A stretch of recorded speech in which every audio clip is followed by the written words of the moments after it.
Badger fans, what's going on? Welcome to another Coach's Corner where we get Coach Anderson on. We talk about the last game. Today it's Purdue.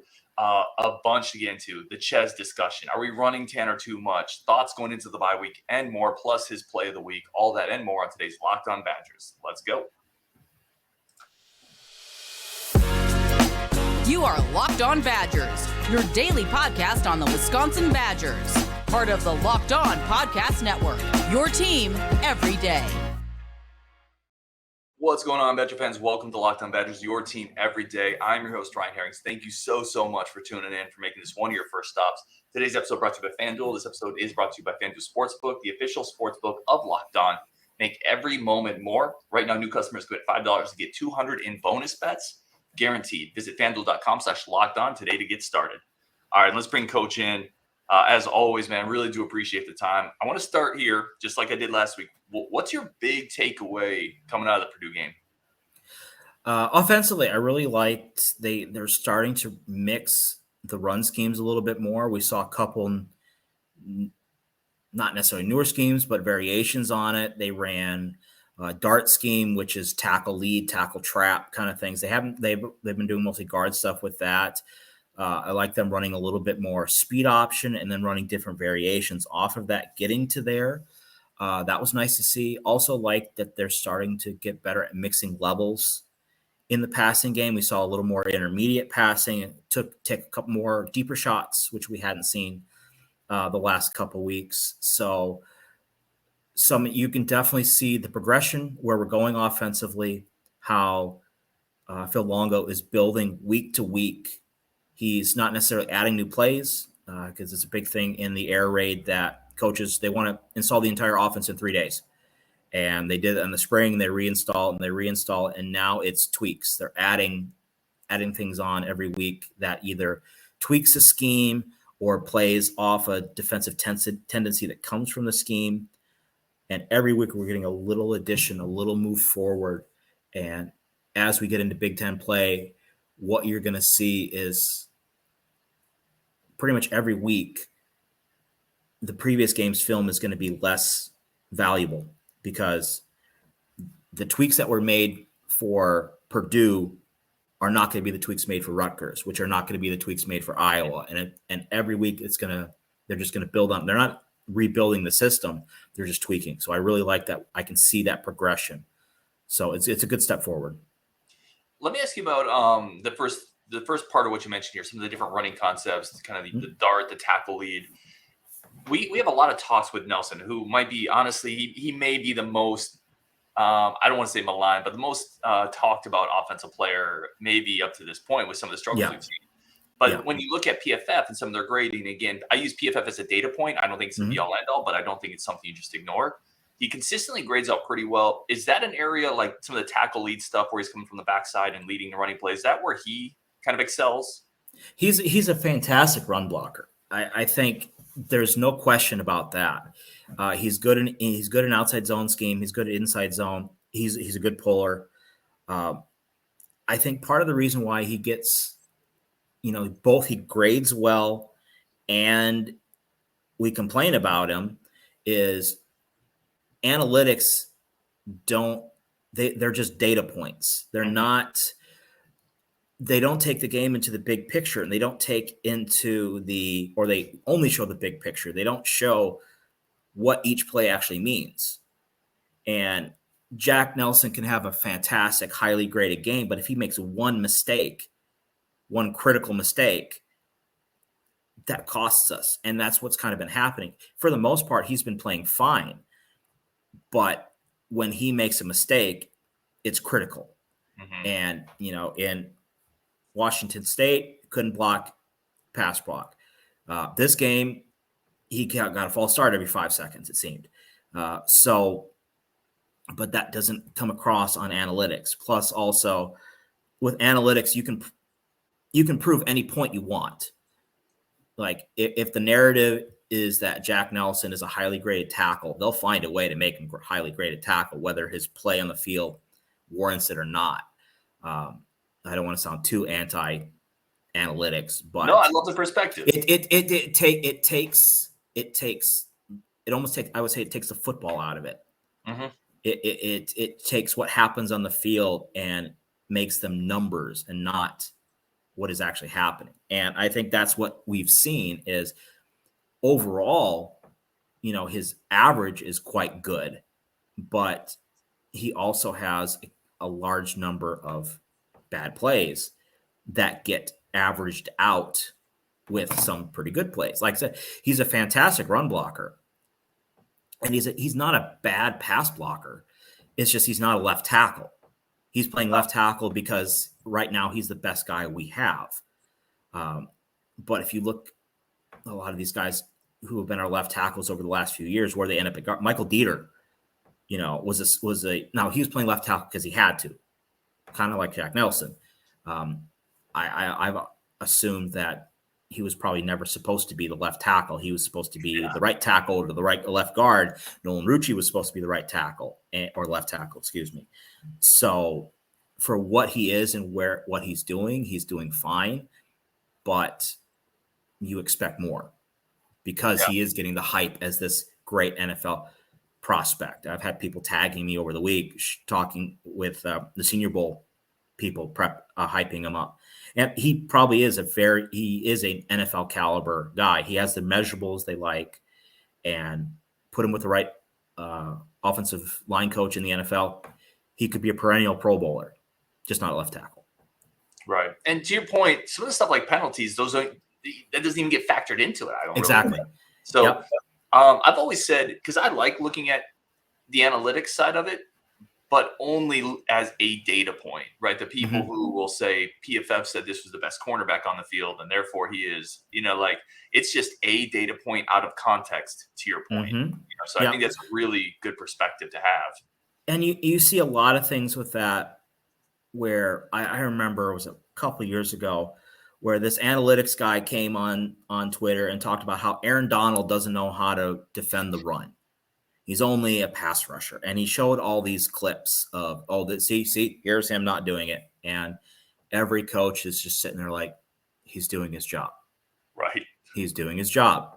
He's doing what he's told to do. This play is screwed up because the linebacker didn't do his job or whatever. So when you have non-football people making data points and making charts and all this kind of stuff, they can do whatever they want. And they can say whatever they want, and to create these charts, and they might not be accurate about the actual football. Yeah, I would say even if you have football people, they're not football people that are in that locker room in that scheme. They don't know maybe what's being asked to do. And football people, really smart ones, can look at the same play and have come to different conclusions. It's like you do that in all walks of life. So I noticed one of the things I noticed with Nelson, and this is part of the danger of playing left tackle, and then we'll probably get off Nelson because there's a whole bunch of ground I want to cover. But like when you miss as a left tackle, everybody in the world sees it. Right. And that's why the left tackles make a ton of money, right? That is the position you can't miss because you'll get your quarterback killed.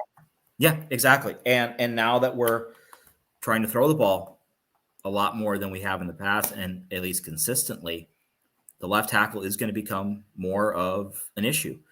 And you're going to start seeing, and that's why you see that I think Bicknell and the coaching staff here are going to be looking for more playing ready guys. You're not going to see guys being in the system for 4 years to get their shot. They want guys who are athletic now, and then they can coach up the scheme instead of, okay, here's this 245-pound kid. We're going to spend 4 years getting him big enough to play and then hope he's ready.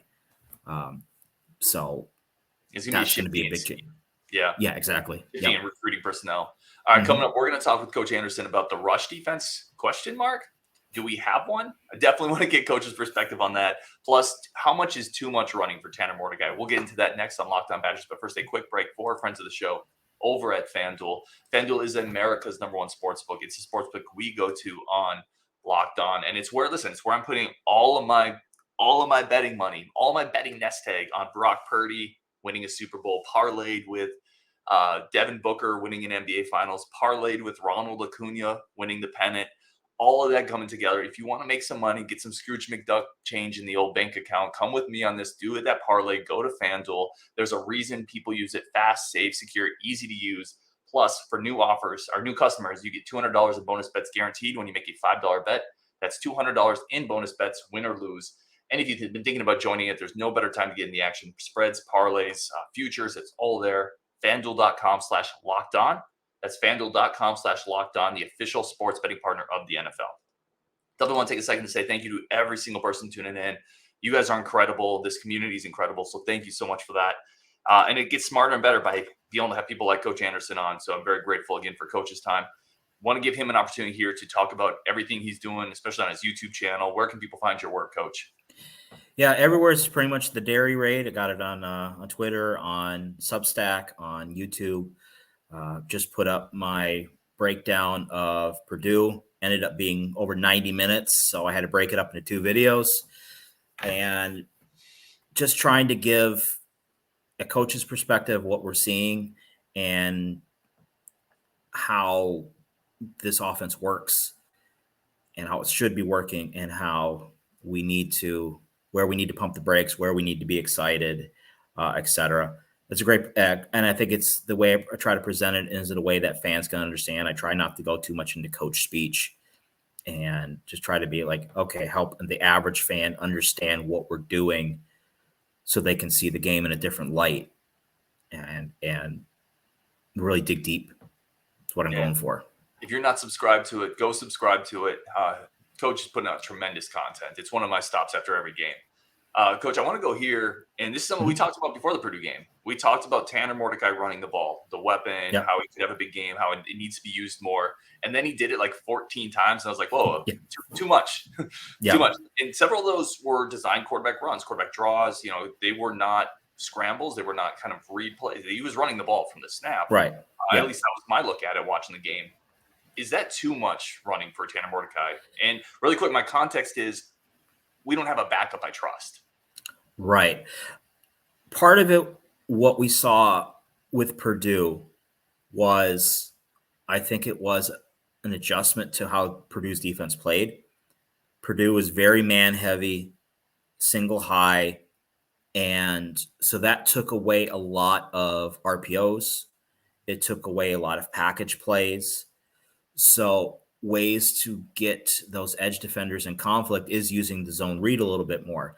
Now, in the previous games, there was plenty of times in every game so far that Tanner could have kept it on his own read, and he didn't. I think this game was a little more of, game planning. Okay, we want to get these edge players in conflict. That I'm sure they saw what Syracuse did to Purdue. And it wasn't even just so much that the running back or the quarterback was a fantastic athlete. It's just how aggressive Purdue was that they caught them off balance with the quarterback run. I mean, I'm sure everyone has seen the play fakes where he's just walking into the end zone because the entire defense is chasing a ghost. And you saw that in this game where, they set up plays like the play we talked about last week that they set up, and then this time Tanner kept it. And half the defense was 3/4 of the defense was chasing Braelon. The other quarter was chasing Pauling, and he just walked into the end zone. And so I think that's more of a game plan thing. I don't think he's going to run every week this much, but it comes down to what gives us the best. The defense tells us how to beat them. And Purdue, they told it, okay, if you let your quarterback run, that's how you'll beat us. And so I'm sure that the game plan will be a little different against Rutgers. We might see a little less design QB run if they're trying to protect him a little bit. But they're setting up things where I actually think he might end up starting to run the ball more because they're setting up schemes that they have not run yet based on some of the actions they showed this week that could actually lead to more. And if you look at previous quarterbacks, Sam Howell and Drake May, they ran the ball a lot. And it was because the defense was more scared of the inside run from the running backs that they let the quarterbacks run. So now that Braelon is the only option or only true option, you might see a little more QB run. But if we play against teams that are running more zone, then we're going to see more RPO. So it's going to be just depend on what defense we're playing against. And I like Mordecai can move. Like it is a legit weapon, and you have to use it. In today's football, that quarterback moving and that escapability is a huge part of offense. He's not the biggest guy, right? You look at some other running quarterbacks that are 6'4", 6'5", 230. Like he's not that. He got hurt last year at SMU. And I'm just nervous. So I'll say this. I think there's moments where he has to be smarter. Like he took an unnecessary hit on 1 3rd down where he's going to be short. Yeah, he took some shots. And that's, I guarantee you, Longo talked about in the quarterback room this week is like, okay, we want to get you out there, but get your yards and get down. Mm-hmm. You know, you are not a running back. And now that Chez is out, that's going to change how they view the running game. So especially against zone teams, you're going to see a lot more RPO. You're going to see a lot more essentially triple option plays, new school triple option plays where he zone reads and he has an outlet to throw, whether in the flat or out wide. So the zone read aspects are still there, but he gets rid of the punishment and he gives it to somebody else whose job is to take that punishment. And let's speak of that, taking that punishment. Obviously, Chez going down stinks, right? That's the worst part of football is injuries. But we talked a lot about the emotional impact of that. I want to especially with you, on specifically focus about the X's and O's and how do you think this coaching staff moves forward without Chez kind of in that fold? If it was me, I know that Braelon is relatively fragile. Braelon is due to miss a game this year. He just is. And we can't do like we've done in the past where if somebody gets hurt, we just kind of simplify things to the point of it not working and bring in extra tight ends. I mean, it's what happened in 2020 when a receiver went down. Instead of playing young kids, they just brought in essentially, it seemed like 14 tight end sets. Mm-hmm. And when Braelon got hurt and Chez got hurt, they almost seemed paranoid to use Garendo how he was supposed to be used, and they just banged him against the wall. I think the fact that we have seen Jackson Aker played early in this last game, got a catch early in the game. I think he's ready to play. He's not Braelon and he's not Chez. He's very different, but he can come in there and get a few carries. And I don't think that's going to be an issue. I think we're going to see Cade Yakimelli at some point because his skill set is different. What most likely is going to end up happening is Braelon's carries are going to probably go up a tick. He might take 2 or 3 of those carries. Jackson Aker is going to probably take 3/4 of what's left. Yakimelli might get a carry or 2 or might at least get some snaps. And you're going to start seeing also – sorry, my cat. You're going to start seeing like the receivers get involved in the run game. We've seen Pauling go in motion a lot. We've seen Skylar Bell go in motion a lot.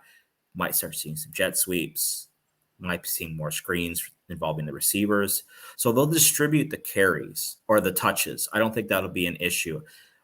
I think the big thing is I don't think they're going to completely change their scheme because Chez is out. That you just lose a little bit of his dynamics. Like he was the lightning to Braelon's thunder. And they don't really have a lightning back who's playing ready. Nate White, as much as everyone's like, oh, they want to see Nate White is 145 pounds soaking wet. You know, he is not college football ready. You know, that's why you haven't seen it. And he's young. He needs to learn. He needs to learn how to pass protect. He needs to be small and learn how to pass protect. Then he'll be ready to play college football. Yakimelli is still young to the position. He's a great athlete. And Aker, at least he's played in games before. He's shown that he can carry the ball this year. So I think you're just going to see his carries go up, and they might find other ways to add the dynamic back that they're losing from Chez, whether it be with the receivers or more quick passes, stuff like that.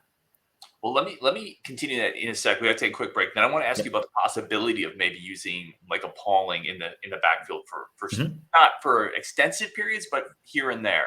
But first, we got to take a quick break for our friends of the show. Come back with Coach Anderson for sure. Talk about his play of the week. How are they going to continue to move away from having Chez Mellusi in that backfield, not having Chez Mellusi in the backfield? I'm sorry, and what maybe it looks like after the bye week. All right, coming back, we got Coach Anderson. Want to say thank you again to everybody who tuned in. Coach, two quick things I want to finish off this Chez conversation with. The first one is you talked pass blocking. That's something we've talked about Braelon quite a bit. I thought there was a rep early in the game where he's pretty good against Purdue, but there was definitely one down the goal line where everything you've talked about, where he just kind of throws his shoulder into the guy, doesn't maintain contact, gets off balance. What do they do from a pass blocking standpoint? Because you can't. It feels like now, Braelon, you have a hard time trusting him in that role. That would have been Chez in a lot of spots. How do they approach that? I think we saw some changes protection-wise this last week. A couple of the situations, especially down in the goal line, where I remember the one in particular where Tanner just threw the ball through the back of the end zone and got that intentional grounding. That is a great defensive rep, because what they used defensively, Wisconsin was in a full slide. Everyone was blocking right. Braelon is in charge of the outside guy in the line of scrimmage. And that's good for him. That's a protection that he would probably be good at, because he doesn't have to think. He just goes, okay, I've got the outside guy. And then they use that inside linebacker. He's basically spying Braelon. If Braelon sets up for pass protection for him, he's going to drop in coverage. If Braelon does anything else, he's rushing, because he doesn't have to account for Braelon in the route. So that was a great defensive rep. I think ways that you can move around poor pass protection from a running back is, one, either put him in the route, and they used him in the route a little bit differently this time, this last game, than they'd done before. He's gotten in more check releases, in more running through the line into the flat, and had a nice catch at one point. And so that's encouraging. They ran some quarter roll, half roll stuff where they're kind of moving away from the running back and the protection and turning the protection back. So if they vary up the scheme a little bit, they can hide his deficiency. He's not a liability. He's just not that good at it. And so what they have to try to do is, through the scheme, they need to try to put him in situations where either his job is simple or what he does is not going to kill the play. Then you get in situations like this where they ran that green dog blitz. There's nothing he could do about it. He went to the right spot. It's just the defense had the right call. And sometimes that happens too. So there are options. Yeah, let me ask you this, because I think this is something that somebody was on our Discord talking about too. Does it unnerve you a little bit that you have to maybe talk around scheming around one of your best offensive players and his, as you said, not a liability, but his inability to be consistently above average at pass blocking? Every coach has to do that. There are so many players who are really very one-dimensional, but they are so exceptional at that one dimension that nobody notices their shortcomings. This happens in the NFL all the time. There are running backs who are liabilities in certain areas, and put a backup in, go scheme around it, play empty, stuff like that. There are receivers who can't run routes from one side of the field to the other. They can only play on the left side. They can only play on the right side. So having to scheme around somebody's deficiencies is kind of what we do. You just kind of have to it's not a knock on the roster. It's just what you have. And sometimes you can't just coach up everything. Sometimes players can't do everything. So you use them what they're best at, and you hide what they're doing wrong by doing other things, so their deficiencies won't become an issue. And I think you're seeing that with Braelon a lot. They use him in play action a lot more, where his pass protection is selling the run fake. Mm-hmm. And that's where you're seeing that they're keeping the tight end in, and they're basically in 5-man protection, or 6-man protection with 7 guys in the box. Or you see him checking down into the route. He's not doing that, for anything other than to bring a defender with him. And then if there's nothing there, he becomes an outlet. So that, while he maybe would be better served on that play in pass protection, at least he's doing something that's causing a positive effect on the play. Right. And to your initial point of like everyone has, outside of the generational players, has some type of flaw somewhere. He's averaging 7 yards a carry-ish. Yeah. Right? And he demands a ton of gravity defensively. Yep. Gravity is more of a basketball term, but on a play action, you can see the gravity Braelon commands from the inside linebackers, from the safeties. So, and that's the thing. It's like you don't have to be a 5-tool player to be a star player and to be effective and to force the coach to keep you on the field. If Braelon had other issues, he would probably find time off the field. But because he's such a good runner and he has good hands and he is the cornerstone of the offense, they find ways to hide his flaws. And that's okay. Like to your point, it's similar to the discussion we had with Nelson. You find ways to work around things. And listen, Tanner Mordecai, you find ways to work around some of the limitations he has as well. I want to go here. Rush defense. I found it really interesting this game, or I say last game, the game against Purdue.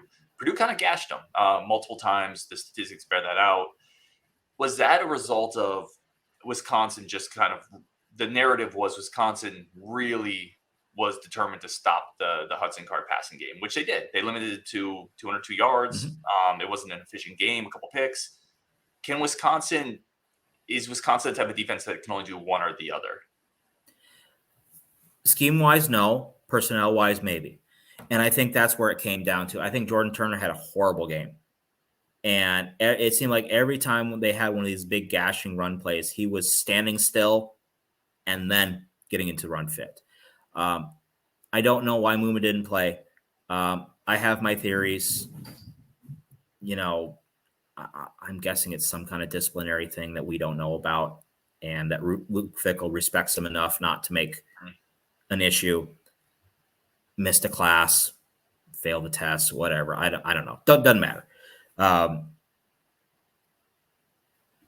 the end of the day, we've talked about this before, that for the genius that Jim Leonhard was, it doesn't take a genius to have a good defense when he had the players he had. And, last year it was Herbig and Benton. Look at the year before that.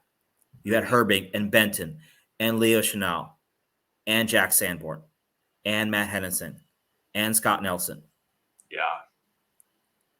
Of course the defense is going to be good. They have a lot of NFL caliber players on the defense. This year's defense has a couple. Hunter Wohler. Who tops your list there really quick? He's not even a draftable graded player right now. That's your cat? Chewbacca? That's my cat again? Your cat's name is Chewbacca. Yes. I love it. Thanks, buddy. Yeah, he is. I love it. Okay, let's see if I can keep going. Hunter Wohler, as good as he is, he's not even he doesn't even have a draftable grade right now. I looked it up. He's not even in the top 50 safeties this year. And for as good as he seems, do we have a draftable linebacker? Probably not. Muma could be the next Jack Sanborn and TJ Edwards, where he's going to be a free agent and catch on a team? Probably. Do we have draftable defensive linemen? No. Do we have draftable? How close is Thompson for you? Because I think he's the only guy you can look at and say, yeah, he's raw. He has a lot of raw talent. He just needs to be a little bit more fundamentally sound. He's close, and he could be there. I would say the same thing with a bunch of guys on the interior, and even in the outside linebackers. They're close, but these defenses we had in the past, they didn't have guys who were close. They had guys who were there, and that's the difference. And nothing against the previous coaching staff, but they left the defense pretty bare. Like, there are no superstars on this defense other than Hunter Wohler.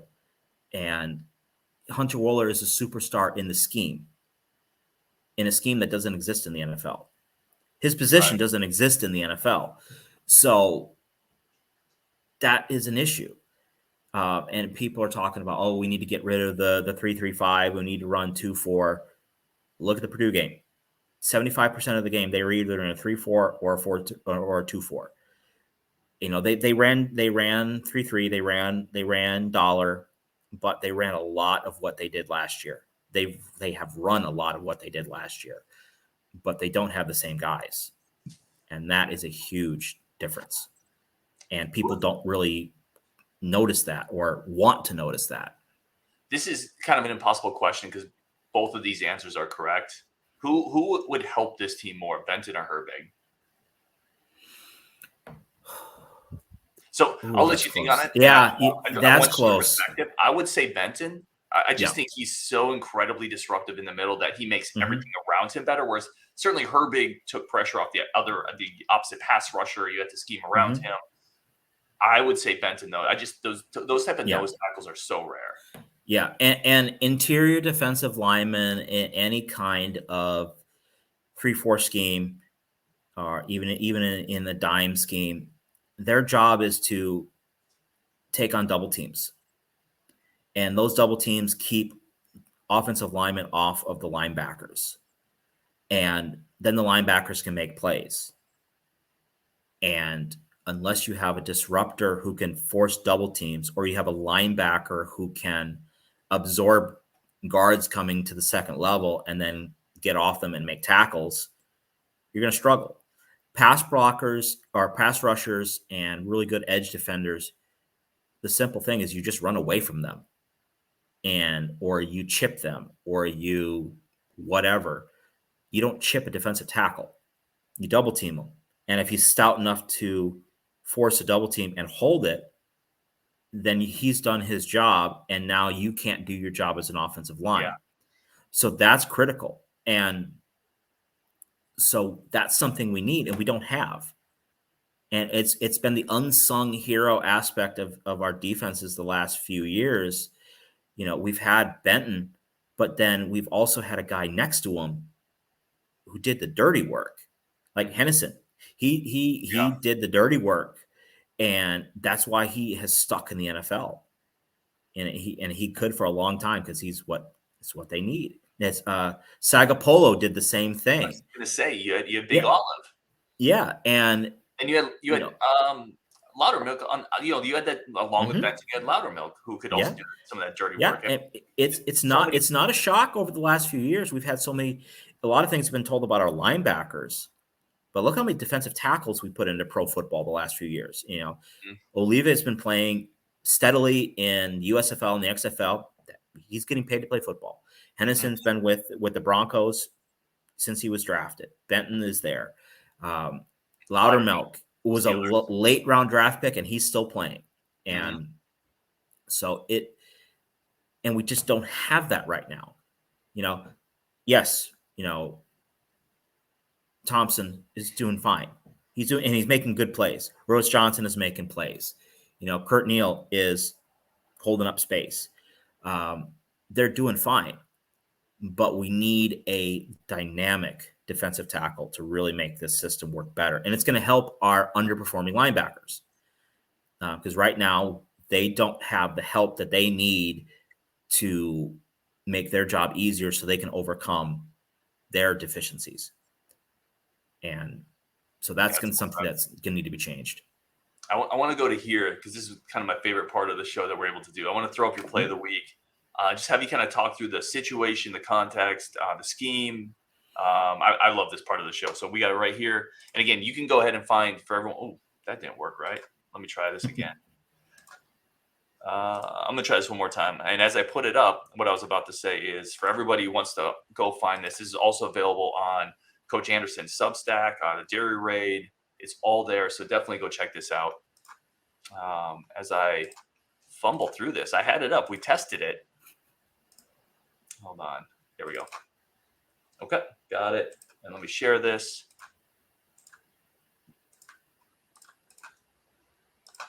All right, perfect. All right, Coach.